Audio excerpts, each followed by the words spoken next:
Ya, saya ingatkan kepada Anda, Rasul itu mengingatkan dan mengajarkan la ilaha illallah huwa yuhyi wa yumitu. Tidak ada Tuhan selain Allah, tidak ada Tuhan selain Eloh Ibrahim yang menghidupkan dan yang mematikan. Sementara Rasulnya orang Kristen mengajarkan Tuhan itu dimatikan, Tuhan itu dihidupkan dan dimatikan. Nauzubillah, summa nauzubillah. Berarti Anda sepakat ya kalau Yesus itu adalah putra Bapa, putranya Tuhan. Oke, kita sepakat dulu Pak Jul, jangan muter-muter Pak Jul. Dan sepakat juga Muhammad itu sama-sama Rasul, sama dengan Rasul Paulus. Oke, ini kita harus sepakat dulu. Kalau tidak sepakat gimana kita mau bahas lebih lanjut? Kan Anda kan lebih berpendidikan ya. Terima kasih Anda telah mengakui saya lebih berpendidikan daripada Anda. Sebenarnya tidak. Anda jauh lebih berpendidikan daripada saya. Pendidikan Anda itu melampaui daripada pendidikannya Tuhan. Karena Anda mampu menjadikan sosok manusia menjadi Tuhan. Pendidikan Anda jauh lebih hebat. Ya, kemudian Anda mengatakan, kita sepakat dulu bahwa Yesus itu adalah putra Allah.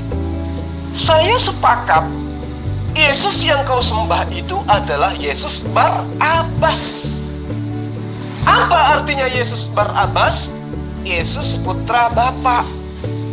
Dan pada saat itu, pada saat penangkapan Yesus atau Iso Kristus atau Yahshua Al-Masih, itu juga sedang ditangkap Yesus Bar-Abbas. Ayo, di dalam Kisah Para Rasul jelas dikatakan, ketika Yesus ditangkap, itu juga seorang penjahat nasionalis bernama Yesus Bar-Abbas juga sedang ditangkap. Nah, Bar-Abbas ini adalah bahasa Yunani yang artinya putra Bapa. Berarti ketika Yesus Bar-Abbas yang penjahat nasionalis ini ditangkap, disalib, ya, maka yang Anda sembah adalah Yesus putra Bapa, Yesus Bar-Abbas, bukan Yahshua Al-Masih atau Isa Al-Masih. Itu yang perlu Anda pahami dengan baik. Kemudian kerasulan Paulus tadi saya sudah terangkan kepada Anda. Paulus itu bukan rasul. Jangankan rasul, nabi pun tidak. Jangankan nabi, sahabat atau murid Yesus pun tidak. Jangankan murid, dikenal sama Yesus pun tidak. Dia hanya disebut sebagai ular beludak, disebut sebagai bapak iblis di dalam Yohanes 8 ayat 44 oleh Yesus, bukan oleh saya. Itu yang perlu kamu pahami. Lebih jauh, Yesus menyebutnya sebagai serigala berbulu domba. Yesus yang menyebutnya, bukan saya. Jadi kalau Anda ingin menyamakan Yesus yang kami ketahui adalah Isa Al-Masih, yang kemudian kalian palsukan namanya menjadi Yesus untuk mendekati penyebutan nama-nama agama Helenisme Stoa atau agama politeisme dari Barat, dari Eropa, maka Anda salah.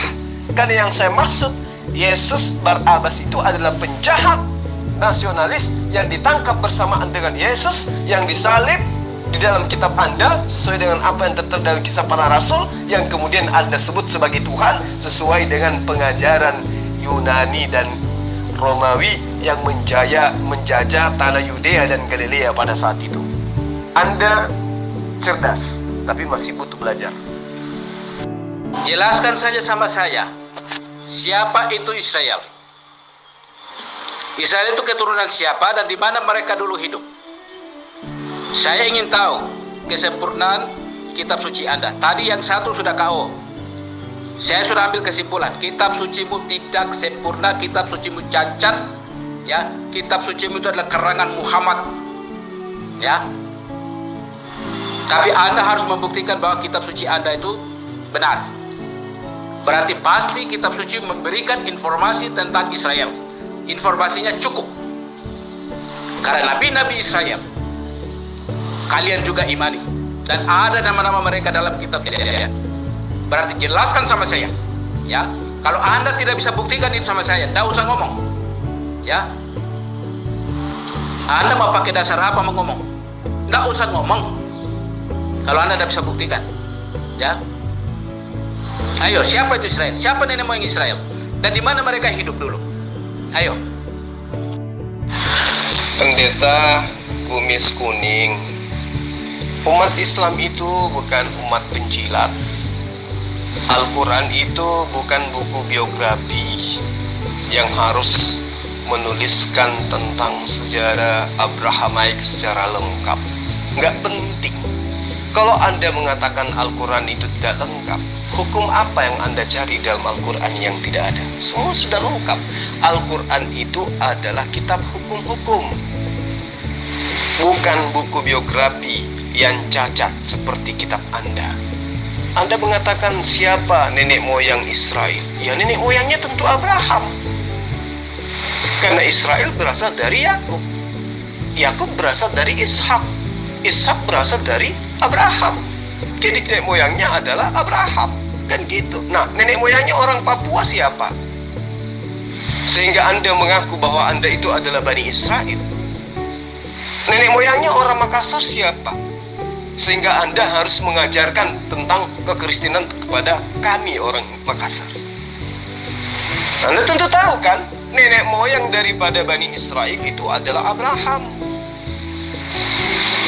Ketika Anda mengatakan Al-Quran tidak lengkap, hukum apa yang Anda ingin cari dalam Al-Quran? Semua lengkap dalam Al-Quran. Tentang apapun itu yang berkaitan dengan kemaslahatan hidup manusia, sempurna tersimpul di dalam Al-Quran. Bagaimana dengan kitab Anda? Adakah dalam kitab Anda ajaran tentang nikah? Apa syarat sah nikah di dalam kitab Anda? Nggak ada kan? Ayo, bagaimana kemudian Anda dituntun di dalam ajaran agama Anda untuk membersihkan diri? Apakah ada ajaran mandi junub? Apakah ada ajaran di dalam perjanjian baru yang Anda miliki bagaimana mentahirkan diri? Nggak ada kan? Jadi kitab Anda lah yang cacat. Anda bangga mungkin karena di dalam kitab Anda ada silsilah. Justru karena adanya silsilah diceritakan dalam kitab Anda, membuktikan kitab Anda bukan firman Tuhan, melainkan buku biografi yang ditulis oleh orang-orang yang tidak dikenal. Itu yang perlu pendeta kumis kucing pahami dengan baik. Pak Jul, ya, nggak usah muter-muter Pak. Itu kan statement Anda tadi, ya kan, mengatakan bahwa Yesus adalah putra Bapa, ya. Lalu Anda membuat analisa kalau Muhammad dan Rasul Paulus itu adalah sama-sama Rasul, ya. Itu kan tadi Anda yang mengatakan semua. Sekarang pertanyaan saya cuma satu, Anda sepakat atau tidak? Jangan muter-muter Pak. Saya nggak butuh mantra-mantra itu Pak. Saya hanya butuh kata mengulang statement Anda yang tadi. Anda sepakat atau tidak? Intinya itu aja Pak. Jelas saya tidak sepakat. Yesus aja tidak mengakui bahwa Paulus itu adalah rasul. Apalagi saya. Yesus loh. Yesus yang Anda tuhankan dikarenakan oleh kerasulan Paulus menurut iman Anda tidak diakui kerasulannya oleh Yesus, apalagi saya yang nyata-nyata menyembah esensi yang sama dengan Yesus. Ya toh? Yesus sudah mengakui dengan jelas, ya. Dia jelas mengakui.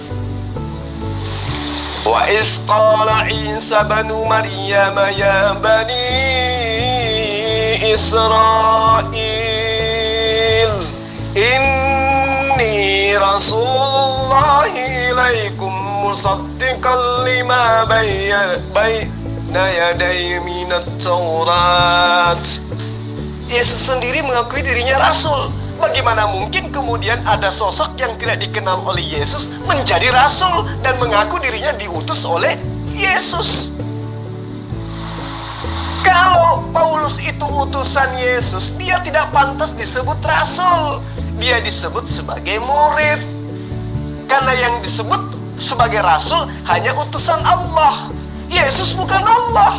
Maka ketika Yesus mengutus, maka yang diutus itu sebutannya adalah murid. Nah, di mana kemudian orang-orang yang diakui oleh Barat sebagai murid Yesus laksana Paulus menjadi rasul? Di Indonesia. Di Indonesia lah kemudian orang-orang yang dinobatkan Eropa menjadi utusan Yesus menjadi rasul. Jadi kamu harusnya punya malu menyebut Paulus itu sebagai rasul. Karena rasul itu hanya hak ciptanya Al-Quran. Nabi-nabi di masa kenabian yang diutus kepada Bani Israel, kitab Tanakh tidak ada satu kata pun menggunakan kata rasul. Tidak ada satu kata pun di dalam kitab Tanakh yang menggunakan kata rasul. Begitupun kata nabi, mereka hanya menggunakan kata nafi atau nafiin. Itu yang perlu kamu pahami dengan baik. Jadi kalau kamu bertanya, berarti kamu mengakui kerasulan Paulus? Jangankan saya, Yesus pun tidak mengakui kerasulan Paulus, apalagi saya. Saya Muslim, Yesus Muslim. Sama-sama nggak mengakui penjagat itu sebagai rasul. Karena yang dikatakan rasul adalah orang yang menerima firman dari Allah dan ditugaskan oleh Allah untuk menyampaikan firman itu kepada manusia atau kepada kaumnya atau kepada umatnya. Paulus tidak, dia tidak mendapatkan tihta dari manapun. Jangankan dari Allah, dari Yesus pun tidak. Jadi dia tidak pantas dinobatkan menjadi rasul. Kenapa saya katakan dia rasul? Karena dia kamu imani sebagai rasul. Dalam arti kata rasul bagi orang Kristen, orang yang menganut ajaran agama Helenisme, Stoa atau Polytheisme, banyak dewa-dewa. Kan gitu. Kemudian mengenai Yesus putra Allah. Yesus disebut sebagai putra Allah itu karena Allah ingin mensucikan dirinya dari tuduhan Bani Israel yang mengatakan Maria berzina sehingga lahir Yesus. Sehingga Allah yang mengakuinya bahwa dia adalah putranya, dia adalah utusannya.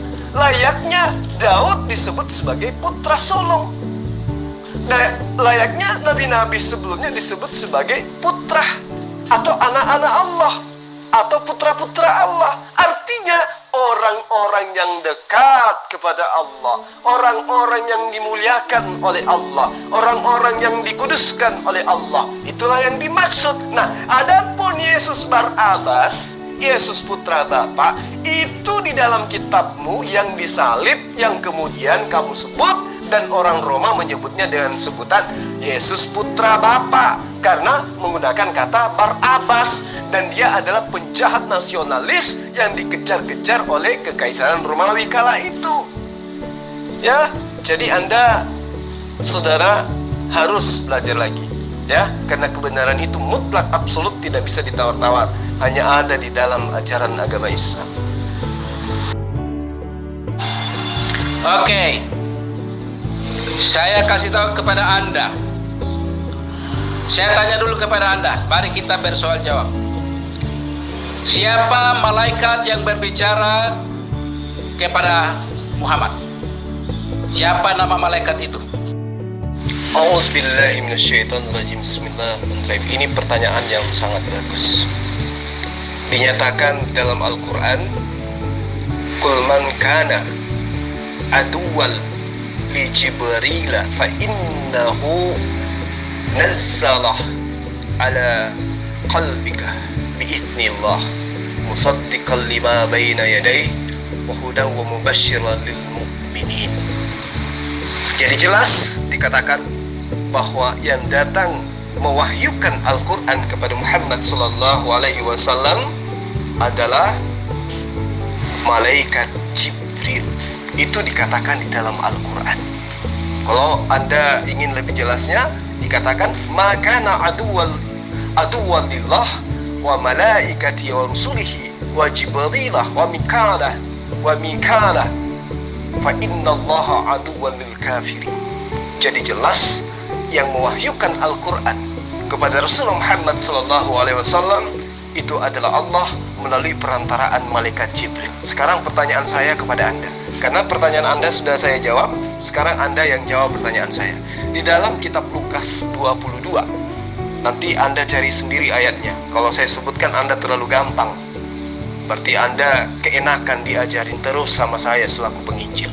Di dalam kitab Lukas 22, Yesus diberi kekuatan oleh malaikat. Siapa nama malaikat yang memberikan Yesus kekuatan? Silakan Anda jawab. Ayo cepat, pertanyaan kan gampang sekali. Saya ingin dengar dari mulut Anda, siapa nama malaikat yang berbicara dengan nabimu itu? Saya sudah membacakan dalilnya lengkap bahwa yang berbicara menyampaikan wahyu itu adalah malaikat Jibril. Sudah saya bacakan original teksnya. Sekarang ayo Anda jawab. Saya kasih bocoran. Lukas 22. Siapa nama malaikat yang membuat Tuhanmu ketakutan? Siapa nama malaikat yang memberi kekuatan kepada Tuhanmu? Ayo, sebutkan namanya. Pingin ketawa, tapi takut diare. Pak Jul, dibilangin jangan Anda muter-muter, ya kan? Coba, ya kan? Anda kan tadi sudah mengatakan, ya kan, bahwa Yesus itu adalah putra Bapa. Nah, kalau yang Anda sebut itu dengan apa ya, Yesus Barnabas, Barabas, ya, yang Anda sebutkan adalah penjahat nasionalis. Coba, di mana dalilnya di dalam Al-Quran Anda disebutkan nama Yesus itu adalah Yesus Barabas, ya. Jadi Anda nggak usah muter-muter.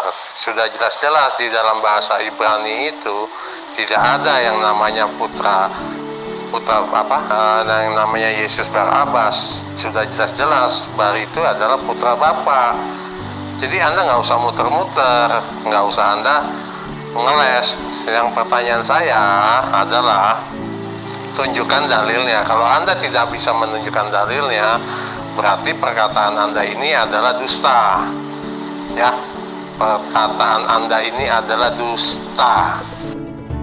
Anda ini apa ya?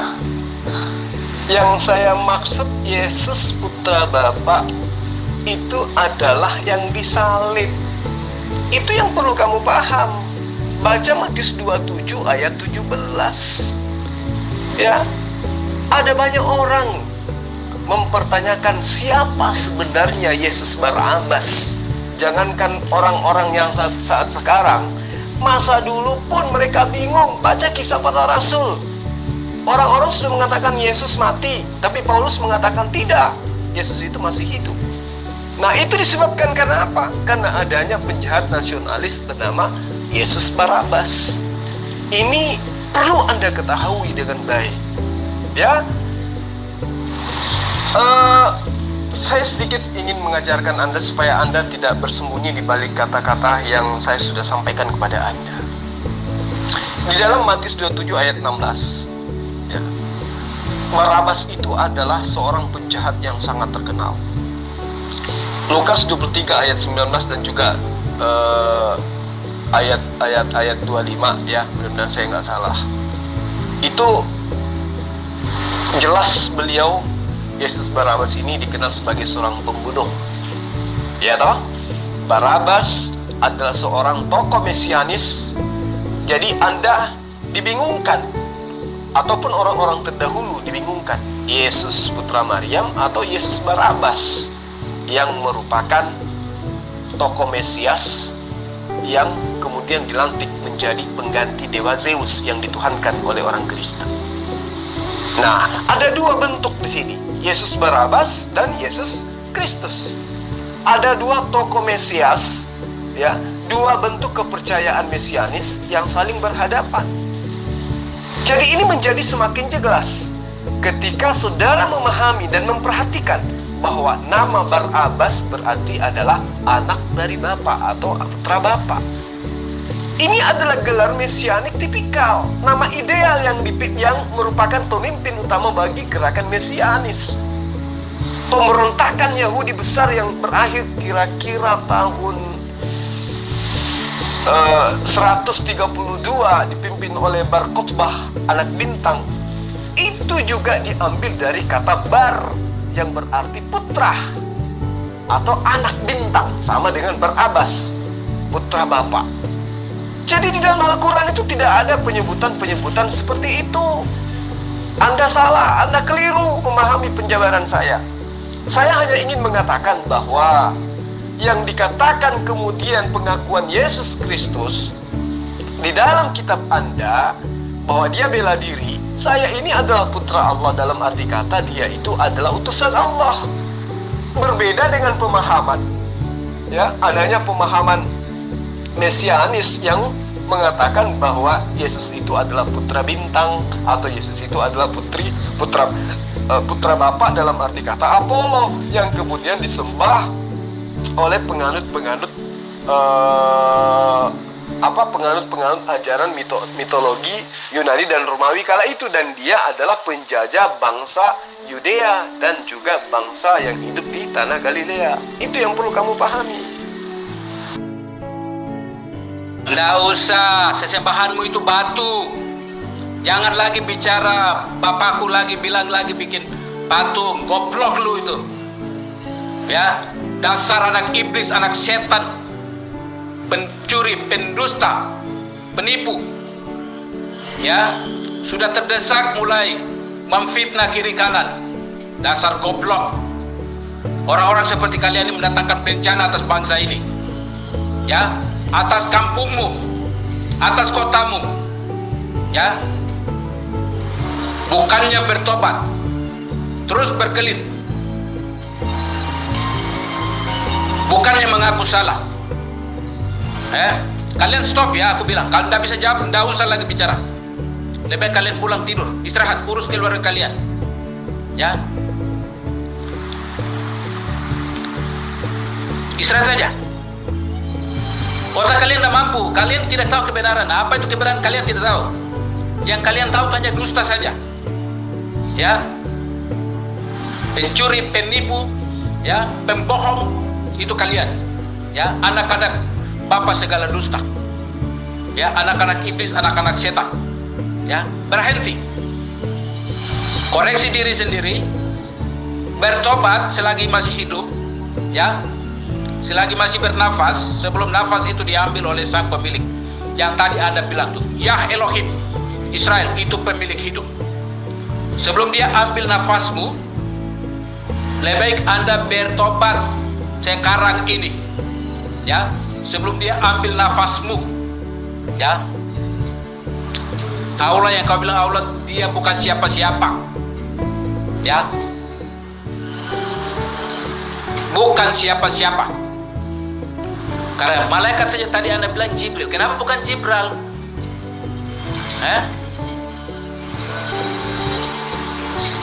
Menguak fakta. Ya,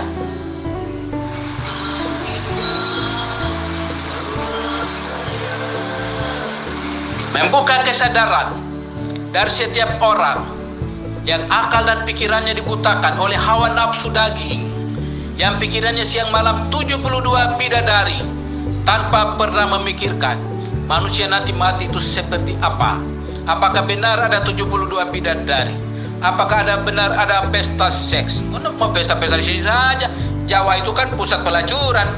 Anda melacur saja di situ, jangan ke 72, mau dapat 100 juga bisa. Terlalu banyak pelacur di situ. Mau 100, mau 1000 juga bisa. Ya, ngapain 72? Batasi orang. Bikin aja seenak Anda. Mau berapa banyak silakan. Ya, Anda puas-puaskan dari sekarang sebelum Anda hangus di neraka. Rugi. Sekarang tidak bikin, nanti lagi kesana lagi masuk neraka lagi. Dapat apa Anda? Ya. Kalau Anda mau bertobat syukur. Malam. Ya. Ninggalkan jalan sesat yang selama ini Anda ikuti.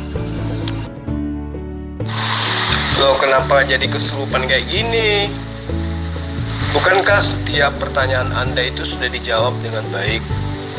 Terutama pertanyaan Anda terhadap saya tentang siapa nama malaikat yang menyampaikan wahyu kepada Rasulullah Muhammad SAW. Kan saya sudah bacakan ayatnya tadi. Nah, ketika saya tanya kepada Anda, siapa nama malaikat yang membuat Yesus ketakutan sekaligus memberikan kekuatan kepada Yesus? Siapa nama malaikat tersebut? Jawab dong. Jangan kesurupan. Masa kumis aja yang panjang, paparannya enggak seperti selevel dengan kumisnya. Semangat, tapi jangan emosi gitu loh. Santai-santai.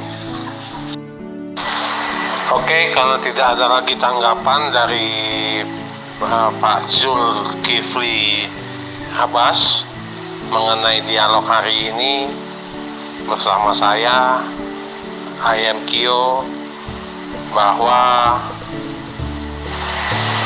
Pak Jul ini telah mengingkari perkataannya. Jadi saya mengambil kesimpulan bahwa di sini Pak Jul ini telah mengingkari ucapannya yang tadi dia mengatakan membuat satu perbandingan antara nama Muhammad bin Abdullah dengan Rasul Paulus, ya kan? Di situ bisa kita bilang bahwa secara tidak langsung Pak Jul ini telah membandingkan antara Muhammad bin Abdullah dengan Rasul Paulus adalah sama-sama Rasul. Nah, ketika dikonfirmasi kembali, dia mengingkari statementnya, ya, dia telah mengingkari bahwa Pak Jul ini telah berbohong dalam arti kata ingkar, ya. Begitu juga ketika dia menyebutkan nama Yesus adalah putra Bapa dan dia ingkari kembali. Nah, lalu dia memberikan cerita-cerita atas asumsinya yang tanpa dalil atau tanpa bukti. Jadi saya anggap itu adalah dusta, itu adalah pembohong, itu adalah bohong besar buat kami umat Kristen. Oke, sekian, itu closing statement dari saya. Selamat malam, dan silakan Anda merenungkan semua kawan-kawan yang ada di grup ini. Saudara bernama AM Kyo, kayaknya Anda ini orang Cino, ya, Cino yang cakep, ganteng, gagah. Sayang tidak bisa nangkap paparan saya. Muhammad disebut Rasulullah, Yesus disebut Rasulullah karena memang diakui di dalam Al-Quran. Wa isqala Isa bin Maryam ya bani Israel inni rasulullah ilaikum musaddiqan lima baina yadayya minat Taurat. Jelas kok diakui oleh Allah bahwa Yesus itu atau Isa alaihissalam yang kemudian dipalsukan namanya menjadi Yesus itu adalah rasul, utusan yang diutus kepada Bani Israel. Demikian juga Muhammad sallallahu alaihi wasallam. Ya, qul ya ayuhan nas inni rasulullah ilaikum jami'a. Kalau Isa atau Yesus itu rasul hanya untuk Bani Israel, tapi Muhammad sallallahu alaihi wasallam oleh Allah diperintahkan, diutus sebagai rasul bagi seluruh umat manusia. Ya ayuhan nas inni Rasulullah ilaikum jami'a. Saya ini sesungguhnya adalah utusan Allah untuk kalian semua. Nah, Anda mengakui Paulus itu adalah rasul. Mana pengakuan dari Allah, mana pengakuan dari Yesus kalau dia itu adalah rasul? Nah, tadi Anda mengatakan saya menyamakan antara Muhammad dengan Paulus. Betul, kedudukannya memang tidak seimbang kalau Yesus Anda membandingkan dengan Muhammad. Kenapa? Muhammad hanya rasul. Yang Anda harus bandingkan ya Paulus, karena di dalam iman Anda yang rasul itu adalah Paulus. Kalau Anda ingin membandingkan Muhammad dengan Yesus, beda jauh. Muhammad hanya manusia, Yesus katanya Tuhan. Maka yang membandingkan antara Yesus itu adalah Allah, Hasem, yang harus dibandingkan dengan Yesus, bukan Muhammad. Kalau Muhammad SAW harus dibandingkan dengan Paulus, karena Paulus menurutmu adalah rasul. Itu maksud saya. Bukan saya mengakui kerasulan Paulus. Kan saya sudah jelaskan kepada Anda, yang dimaksud rasul itu adalah utusan Allah. Paulus, jangankan Allah, Yesus pun tidak kenal. Bagaimana mungkin dia itu adalah rasul? Anda harus pahami itu dulu. Bahkan saya jabarkan, rasul itu Paulus itu nanti disebut rasul ketika masuk ke Indonesia oleh lembaga lupa ayat Injil atau LAI. Di luar sono, Paulus itu nggak disebut sebagai rasul, cuma di Indonesia aja. Supaya apa? Supaya mengelabui Islam awam nanti bisa mengakui Paulus itu sebagai rasul. Padahal Paulus itu bukan rasul, dia itu adalah penyesat. Kenapa saya mengatakan penyesat? Yesus mengatakan, atau Isa mengatakan di dalam Yohanes 4 ayat 18, Yohanes 8 ayat 44, iblislah yang menjadi bapakmu. Nah, Paulus satu-satunya manusia yang mengaku apa? Akulah yang menjadi bapakmu di dalam Yesus Kristus. Nah, tuh, Yesus mengaku Bapa di dalam Yesus Kristus. Berarti apa? Paulus mengaku Bapa di dalam Yesus Kristus. Artinya, Paulus mengaku Tuhan di dalam Yesus Kristus. Akulah yang menjadi bapakmu di dalam Yesus Kristus. Ya toh? Sementara Yesus mengatakan tidak ada yang boleh disebut Bapa baik di langit maupun di bumi ini selain Allah. Tapi Paulus mengaku, akulah yang menjadi bapakmu. Nah, Yesus mengatakan, iblislah yang menjadi bapakmu dan kalian semua mau melakukan keinginan-keinginan bapakmu. Dan siapa yang membuktikan keinginan-keinginan bapak Paulus? Yang menyembah Yesus siapa yang mau? Paulus kan? Siapa yang memenuhi keinginan itu? Kristen kan? Islam tidak. Yang mau menyembah 3 Tuhan. Itu keinginan siapa? Bapak Paulus kan? Siapa yang melakukan keinginan Bapak Paulus tersebut? Kristen atau Islam? Kristen kan? Nah, Bapak Paulus mau supaya orang menghalalkan babi. Siapa yang mengabulkan keinginan itu? Islam atau Kristen? Kristen kan? Nah, sekarang Paulus mau dia mengharamkan sunat. Siapa yang kemudian yang melakukan keinginan-keinginan Bapak Paulus tersebut? Kristen kan? Maka wajar Yesus mengatakan di dalam Yohanes 8 ayat 44, iblislah yang menjadi bapakmu dan kamu mau melakukan keinginan-keinginan bapakmu. Kristen mau melakukan keinginan-keinginan bapak bernama Bapak Paulus. Itu yang perlu saudara pahami. Jadi pesan saya, Anda harus banyak belajar. Belajar, dan belajar. Kenali ajaran agama Anda dengan baik. Ya, Yesus Barabas itu maksudnya, artinya Yesus Putra Bapa. Kenapa ada penyebutan Yesus Barabas? Karena kala itu ada penjahat nasional yang memang namanya Yesus Barnabas. Nah, karena dia adalah Yesus Putra Bapa, maka yang dimaksud Yesus Putra Bapa yang Anda sembah itulah Yesus Barnabas itu. Karena Yesus yang asli, Yesus Putra Maryam, itu terangkat ke langit. Di mana itu dituangkan? Mazmur 91 ayat 1 sampai ayat 16. Baca di sana, Anda akan tahu bahwa Yesus ternyata terangkat ke langit.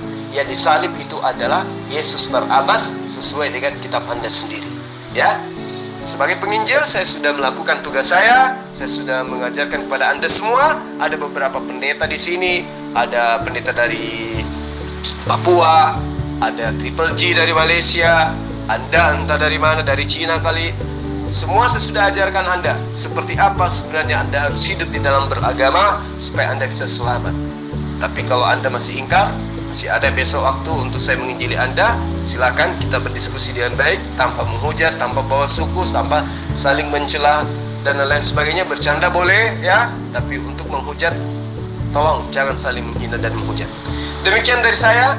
Salam beda Tuhan untuk teman-teman Kristen. Salam satu Tuhan buat teman-teman Muslimku dan Muslimah. Assalamualaikum warahmatullahi wabarakatuh. Sudah cukup ya dialog hari ini. Saya sudah closing juga tadi ya. Mudah-mudahan ini bisa jadi tolak ukur, bisa jadi renungan buat kami umat-umat Kristen dan juga para murtadin, bahwa tokoh sekelas Anda hanyalah seorang pendusta. Silakan Anda mengatakan saya pendusta. Yang paling pasti saya sudah mengutarakan apa yang menjadi sebuah kebenaran. Paulus Anda akui sebagai rasul nanti setelah kitab Anda diterjemahkan ke dalam bahasa Indonesia mengambil bahasa Al-Quran. luar sana Paulus tidak disebut sebagai rasul, tapi aposteles. Itu yang perlu Anda pahami dengan baik. Anda merasulkan Paulus, silakan. Saya merasulkan Muhammad SAW. Dalil-dalil saya sudah bacakan kepada Anda tentang pengakuan Allah tentang kerasulan Muhammad SAW. Nah, muncul pertanyaan, adakah kerasulan Paulus menurut Yesus? Itu kan yang Anda tidak jawab dari tadi, iya kan? Nah, kemudian Anda menuduh saya sebagai seorang pendusta. Apa yang saya dustakan? Paulus adalah rasul buat Anda, bukan buat saya. Ya, jangankan rasul, duduk sebagai nabi pun, sebagai murid Yesus pun tidak bagi saya dan juga bagi Yesus. Kalau Anda ingin memaksakan Paulus itu adalah rasul, gak bisa, karena faktanya dia adalah penjagal. Justru dia disebut sebagai ular beludak oleh Yesus dalam Matius 23 ayat 33 sampai ayat 36. Gak bisa. Anda katakan kita akan up di YouTube. Pasti. Setiap saya menginjili, saya pasti up ke YouTube untuk mengajarkan kepada umat Islam dan orang-orang yang ingin dimurtadkan agar batal dimurtadkan. Ya, memang harus di up supaya seluruh hasil perdebatan saya itu diketahui oleh umat Islam sedunia kalau perlu. Makanya tidak heran ketika semua orang pada berlarian menjauhi saya. Ada beberapa teman-teman penginjil di sini, ada beberapa teman di sini yang menghindar dari saya, termasuk Pendeta Wamran, Pendeta Martin Ale, ya toh, semua pada menghindar.